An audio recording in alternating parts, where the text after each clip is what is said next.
नमस्कार साथियों, आज हम राजस्थान के इतिहास का आगाज़ करने जा रहे हैं। राजस्थान के इतिहास के संदर्भ में बात करें तो त्याग और बलिदान की भूमि राजस्थान, वीरों और वीरांगनाओं की भूमि राजस्थान, गौरवशाली इतिहास और धरोहर जिसकी शान, सबसे निराला सबसे प्यारा मेरा राजस्थान।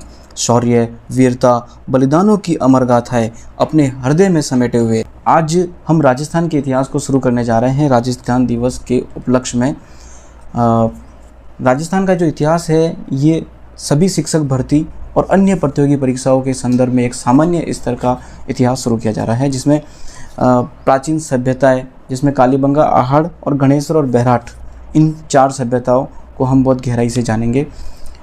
इसके अलावा भी अन्य सभ्यताएं हैं, है ना, तो उन्हें हम नेक्स्ट सीरीज़ जब शुरू करेंगे तब हम उन सभ्यताओं को जानेंगे। जब हम बहुत ही गहराई से जब राजस्थान का इतिहास पढ़ेंगे उसमें हम RS मेंस में आने वाला जो राजस्थान इतिहास का जो कंटेंट है उस कंटेंट तक को शामिल करेंगे।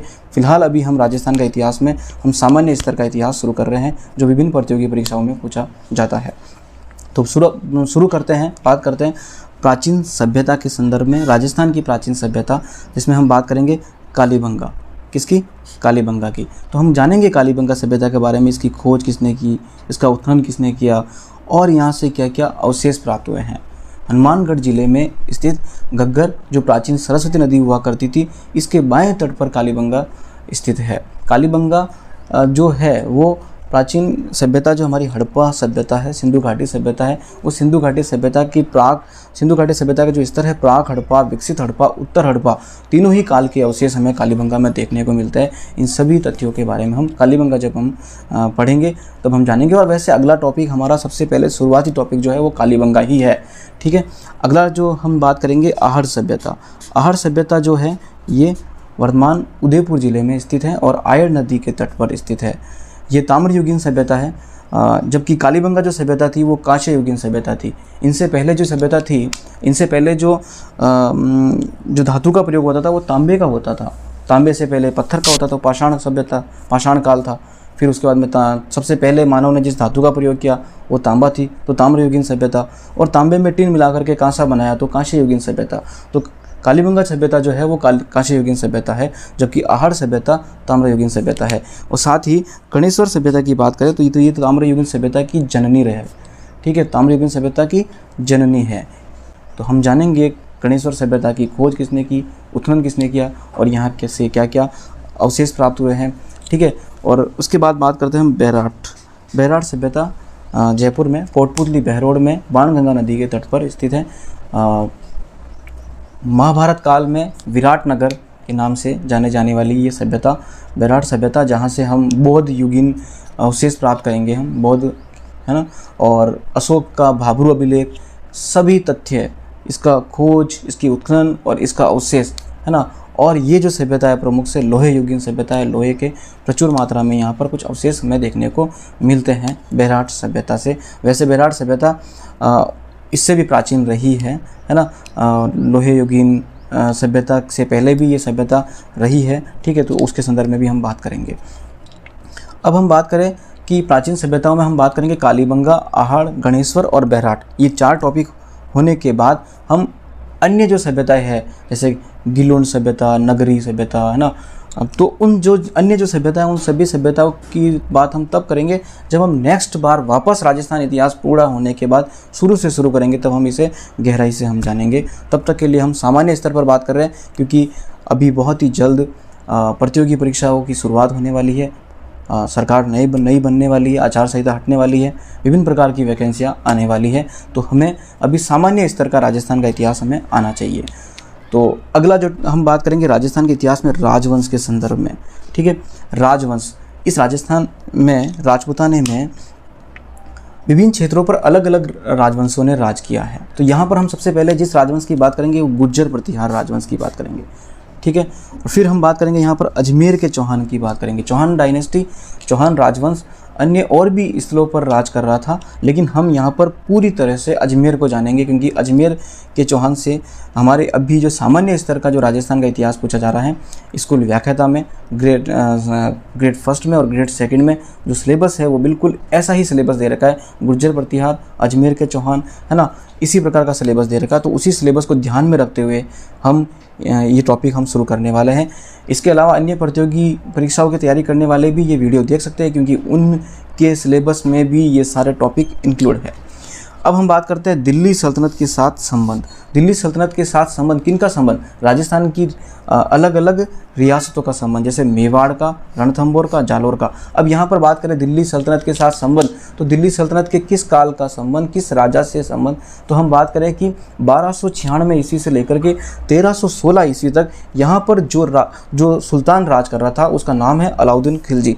अलाउद्दीन खिलजी का संघर्ष होता है राजस्थान की विभिन्न अलग अलग रियासतों से, जिसमें हम बात करेंगे अलाउद्दीन खिलजी मेवाड़ पर आक्रमण करता है, रणथंभौर पर आक्रमण करता है, जालोर पर करता है, सिवाना पर करता है। तो अभी हमारे इस सिलेबस में सबसे पहले वैसे मेवाड़ लिख रखा है, लेकिन रणथंभौर पर पहले आक्रमण किया था 1301 ईस्वी में, फिर मेवाड़ पर 1303 ईस्वी में, फिर सिवाना पर 1308 ईस्वी में और जालोर पर 1311 ईस्वी में। तो अभी हम बात करें कि भाई जब अलाउद्दीन खिलजी ने मेवाड़ पर आक्रमण किया तब रावल रतन सिंह से इनका संघर्ष होगा, और जब रणथंभौर पर करते थे 1301 में पहले से कर दिया, उस समय हमीरदेव चौहान यहाँ के राजा थे, ठीक है, और फिर जालोर और सिवाना। तो हम यहाँ पर बिल्कुल रोचक तरीके से हम पढ़ने वाले हैं, बहुत ही एक कहानियों के रूप में हम जानने वाले हैं। हम जानेंगे जब अलाउद्दीन खिलजी रणथंभौर पर आक्रमण करता है, क्यों करता है? क्योंकि दिल्ली सल्तनत से अलाउद्दीन खिलजी से वहाँ से कोई एक व्यक्ति आता है और रणथंभौर में हमीरदेव चौहान से शरण लेता है और अपनी प्राणों की रक्षा की बात करता है, और हमीरदेव चौहान उसे वचन दे देते हैं। तो उस वचन की रक्षा करने के लिए हमीरदेव चौहान अपना सर्वस्व बलिदान कर देते हैं। तो ये एक बहुत ही बड़ी विडंबना है, क्योंकि राजस्थान की माटी में हर कण कण में लियोनाइडस जैसे योद्धा पाए जाते हैं, ऐसा कर्नल जेम्स टॉड ने भी कहा है। तो हम ऐसा और देखेंगे। तो ये हमीरदेव चौहान के रूप में देखा, मेवाड़ के रावल रतन सिंह के बारे में देखा, हम पूरी कहानी जानेंगे रानी पद्मिनी की, गोरा बादल के बलिदान की, ठीक है, और फिर जालोर में कानड़देव चौहान से जो संघर्ष होगा, है ना, और सिवाना में जो भी संघर्ष होगा, वो सारी बातें हम इस सिलेबस में जानेंगे। अगला सिलेबस की बात करें तो अगला सिलेबस है मुगल राजपूत संबंध। क्या है? मुगल राजपूत संबंध। मुगल और राजपूतों की संबंध की जो नीति रही है ना, मुगलों से राजपूत, तो दो प्रकार की नीति रही है, एक सहयोग की नीति और एक प्रतिरोध की नीति। मतलब मुगलों का सहयोग किन्होंने किया? तो मुगलों का सहयोग किया था एक तो मान सिंह। हम मान सिंह को बहुत गहराई से पढ़ने वाले हैं, आमेर के राजा मान सिंह, ठीक है, आमेर के राजा मान सिंह के बारे में बात करेंगे, और बीकानेर के राजा राय सिंह। इन्होंने मुगलों का सहयोग किया था, मुगल बादशाह अकबर का सहयोग किया था, ठीक है। मान सिंह के संदर्भ में हम हल्दी घाटी के युद्ध में देखते भी हैं कि अकबर स्वयं ना आकर के मान सिंह को भेजते हैं, और महाराणा प्रताप से इनका मान सिंह और महाराणा प्रताप का युद्ध होता है, ठीक है, ये देखा आपने। और राय सिंह बिल्कुल अकबर की एक तरह से पूरी तरह से सेवा में निष्ठा बनाए रखते हैं रावचंद्र सेन को लेकर के, ठीक है, क्योंकि रावचंद्र सेन को भी हम जानेंगे कि रावचंद्र सेन जो है वो अकबर के प्रतिरोध की नीति में आएंगे। तो हम बात कर लेते हैं पहले प्रतिरोध की नीति की। प्रतिरोध की नीति की बात करें तो जब दिल्ली सल्तनत का काल समाप्त होता है, गुलाम खिलजी, तुगलक, सैयद लोधी वंश का अंतिम राजा इब्राहिम लोधी, उसको हरा करके मुगलों का जो संस्थापक है वो बाबर यहाँ पर दिल्ली की सत्ता पर बैठ जाता है, और उसके मनोमस्तिष्क में एक बात आती है कि अगर मुझे इस भारत की सरजमी पर बादशाहत करनी है तो मुझे मेवाड़ और विजयनगर साम्राज्य इनको अपने अधीन करना होगा। तो इसी भावनाओं को रखते हुए उसने आक्रमण किया था। और ऐसा भी कहा जाता है कि जब बाबर आक्रमण कर रहा था इब्राहिम लोधी पर, तब उसने एक पत्र भी लिखा था राणा सांगा को कि भाई मेरा सहयोग करने के लिए आए, और वो गए नहीं, है ना। तो उसको लेकर के भी ये एक युद्ध करते हैं। तो हम जानेंगे इसमें खानवा का युद्ध, बयाना का युद्ध, खानवा का युद्ध, है ना। उसमें हम पूरी तरह से राणा सांगा और बाबर को, मतलब राणा सांगा की जो नीति रही है बाबर से, वो प्रतिरोध की नीति रही है, राणा सांगा और बाबर, ये सिलेबस में है, ठीक है। फिर महाराणा प्रताप और अकबर, पूरा जग जानता है महाराणा प्रताप और अकबर की बात की जाए तो महाराणा प्रताप का नाम सबसे ऊपर रखा जाता है, क्योंकि ये अपने माटी के लिए जिए, अपनी स्वाभिमानता के लिए जिए, और हम बात करें तो इन्होंने विलासिता वाली जो जीवन था उसको त्याग करके अपने स्वामी भक्ति के लिए अपने बच्चों को घास की रोटियां तक खिलाई। तो हम महाराणा प्रताप और अकबर की संदर्भ में हल्दी घाटी का युद्ध, दिवेर का युद्ध, संपूर्ण आयाम की हम बात करेंगे महाराणा प्रताप और अकबर को लेकर के। और रावचंद्र सेन, ठीक है, रावचंद्र सेन, अकबर ने जब नागौर दरबार रखा था तब रावचंद्र सेन ने इनका विरोध किया और वो वहाँ से चले गए, ठीक है, और आजीवन अकबर का विरोध करते रहे। इसलिए रावचंद्र सेन को भी मारवाड़ का प्रताप कहा जाता है। क्यों कहा जाता है, संपूर्ण बात पर हम परिचर्चा करेंगे जब हम ये शुरू करेंगे एक सेगमेंट। और अब आती है बारी राज सिंह की। महाराणा राज सिंह मेवाड़ के राजा और औरंगजेब से इनका संघर्ष चलेगा। शुरुआती दौर में महाराणा राज सिंह और औरंगजेब की मित्रता थी, लेकिन किस प्रकार से ये दुश्मनी बदलती है और दुश्मनी भी इस हद तक जाती है कि हिंदू धर्म को खतरा हो जाता है, मंदिर टूटते हैं, ठीक है,